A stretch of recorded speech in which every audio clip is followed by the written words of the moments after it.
EndPak Packaging is owned and operated by two brothers, Carlos and Edgar Garcia.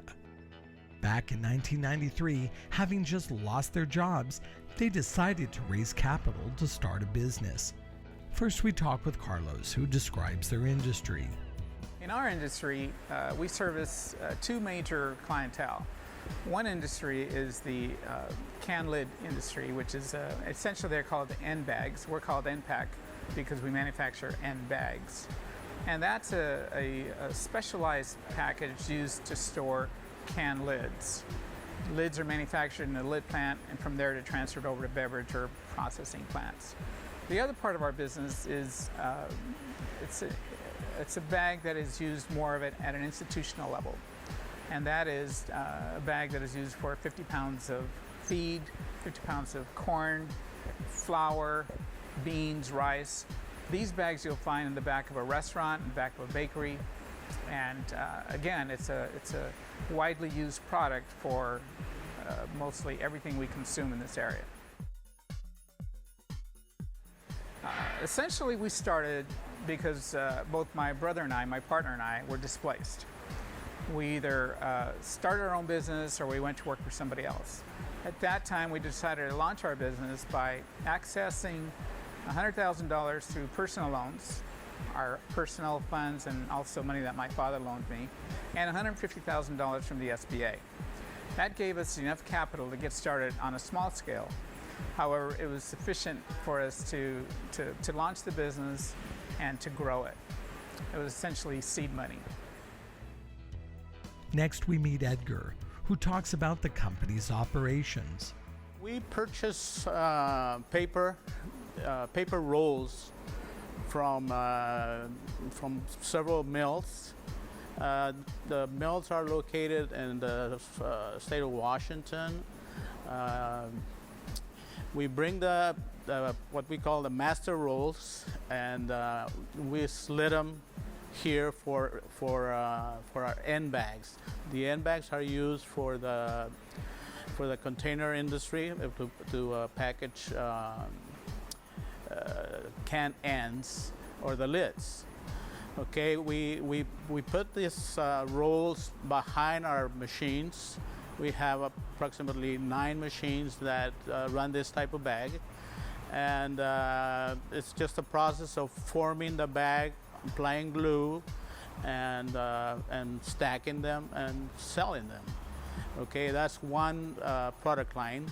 The other product line we have is a multi-wall paper bag, and it's the same, pretty much the same procedure. We purchase the rolls, we print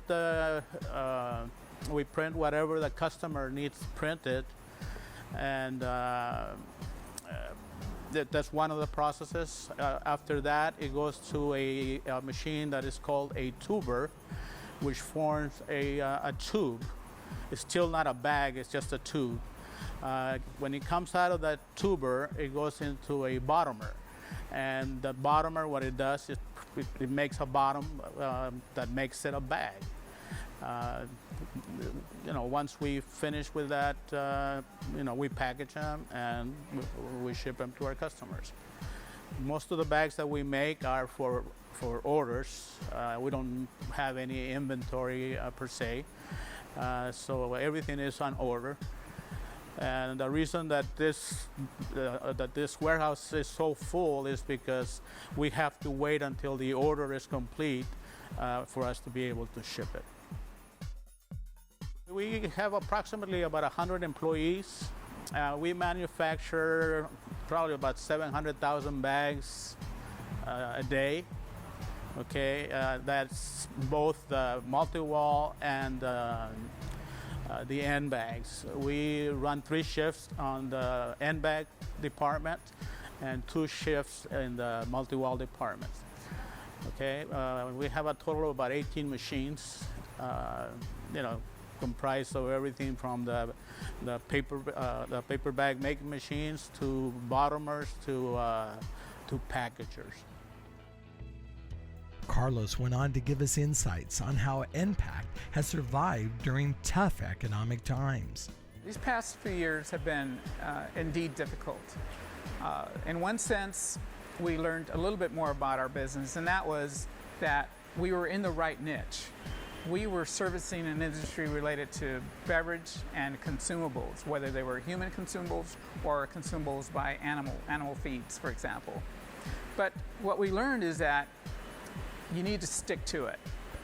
You need to be able to cut back when necessary, and to be able to adjust your business model in accordance to what you're able to sell. We've been able to do that. We've been able to weather the storm, and like many other corporations, we're in an excellent position right now by being lean and mean, we're actually able to consider growing on a much more aggressive scale now than we were before.